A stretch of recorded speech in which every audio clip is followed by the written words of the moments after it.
Well, today we're going to talk about Intel, but I only just want to mention that because it's part of the five factors that we've been making our or thinking about making our investment decisions on. And I will say this about the five factors. When I originally was thinking through this, at the start of the Ukrainian Russian war, it was really a geopolitical thought process by country. So if you think of the five factors, it's by country. Um, you know, are you food sufficient, energy independent? What is your technology? What's your demographics? And are you easy to attack? Okay? And that the two watchwords that everybody's going to be working under will be to secure and control each one of these five factors. They're the five factors, okay? And we've come up with new ones, rare earth minerals and drones, which is really another way of saying magnets, because without magnets, there are no drones, okay? But let's look at Intel for a second.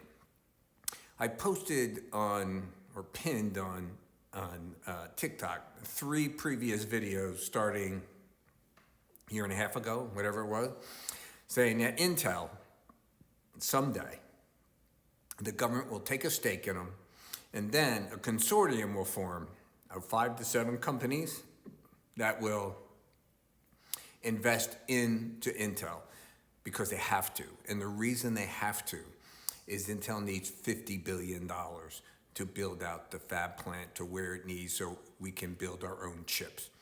So the whole thing is there's no way that we can allow our chips that run our entire economy. I mean, if Taiwan, for whatever reason you come up with, disappeared tomorrow, what would our stock market be? Maybe 5,000. We would lose 35,000 points. Nvidia wouldn't be worth the paper that it's printed on. And the most valuable company in the world would be Intel, because it's the only chip fab plant in North America. So to me, it was always going to happen, all right? Now, what's next? So this is first. Nvidia makes it, so I don't know who it's going to be, but you can think of the culprits. I mean, Apple looked at them, Qualcomm,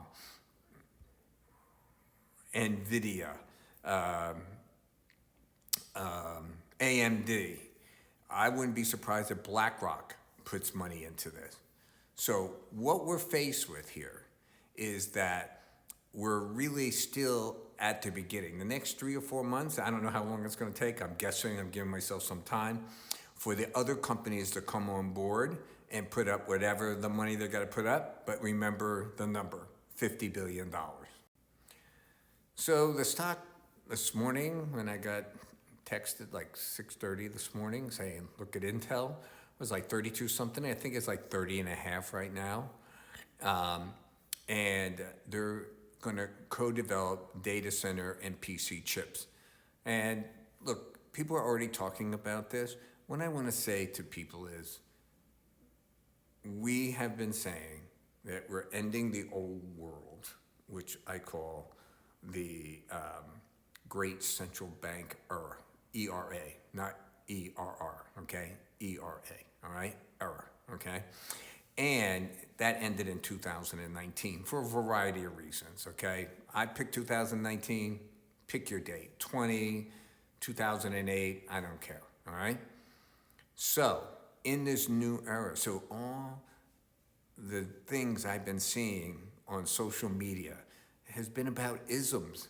This is communism, this is socialism, this is, what it's most closely related to, whether you want to hear this or not, but historically speaking, is National Socialism.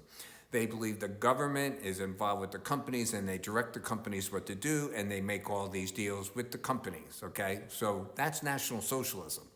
So are we starting down that road? I don't know. I don't believe so. I believe that America is going to come up with their own way of doing what China has already done, okay? Like rare earth minerals. Rare earth minerals, there's no ROI, none, zero. And the report that just came out from the federal government says that between 690 billion and $2 trillion in 20 years is what our government's going to spend to get off China's rare earth minerals. That's how much. Now think about what they did with MP Materials. So when we first looked at MP Materials, it was like $13, and I was like, hey, this is the only publicly traded that I knew of rare earth minerals processing firm. Now, let's go to where we're looking at. We use today 95 million tons of rare earth minerals, okay? And our one and only MP Materials produce 2.9.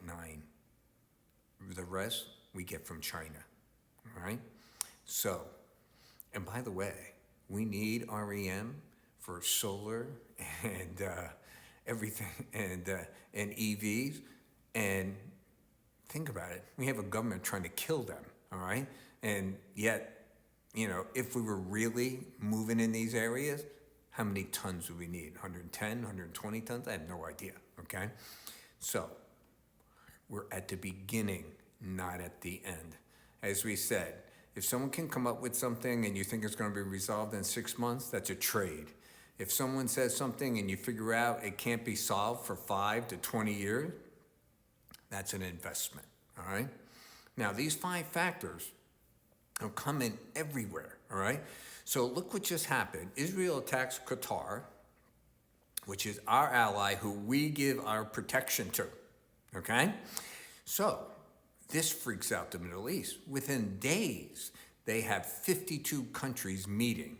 And out of that meeting comes that Pakistan and Saudi Arabia have now signed a military agreement. Pakistan's a nuclear power. And they literally said in the UN to Israel, we are not building a bomb. They didn't say that. They said, we're not building one, we have one, all right? So here's the deal on that. Think about this. This is much bigger than people are giving it. Because we cut a deal in the 1970s with Saudi Arabia because the oil price went up and we needed those dollars, so we created the thing of petrodollars. And what was petrodollars? Simple. We promised to protect Saudi Arabia if they would repatriate the dollars to our system and only sell oil in dollars. They did that, okay? Now, here they signed a deal with Pakistan. And by the way, Pakistan had the nukes for whatever, 30, 40 years, I don't know how long it was a long time, okay? They got it after India. But here's the deal on that. All their delivery systems are made by China. And they're not on our GPS, they're on Badu. And being on Badu now, so is Saudi Arabia. So now the entire Middle East has changed. And go back to the 5 factors. When you look at Saudi Arabia, are they energy independent? Yes. Are they food independent? No, they're not. How's their technology? Well, they're working on that, but I would say it's 1 to 2 instead of the 3. And then you look at, can they easily be attacked? And the moment that Qatar got attacked, they reversed themselves. So think about it, a 50-year policy was reversed in days. So what does this mean to all of us? Look at what China did. Now up top here is the China Belt and Road Initiative, okay? And if you can make this bigger on your screen, you'll see at the top here, all those lines that go through, you see when they're going through the top of Russia or the middle of Russia and everything, and then they all go and they become one line, one railroad line, and where does that railroad line go through? Poland. So Russia just attacked Poland with those 19 drones. Whether they did or not, people are arguing about, doesn't matter, okay? Because what matters is Poland shut down the railroad. And you say, so what do we care? Well, 90% of China's exports to Europe go through Poland.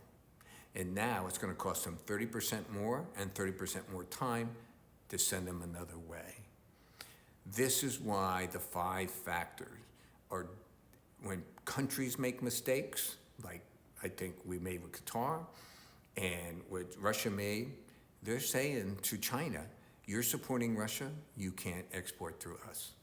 What do you think? Like and follow, and tell me in the comments.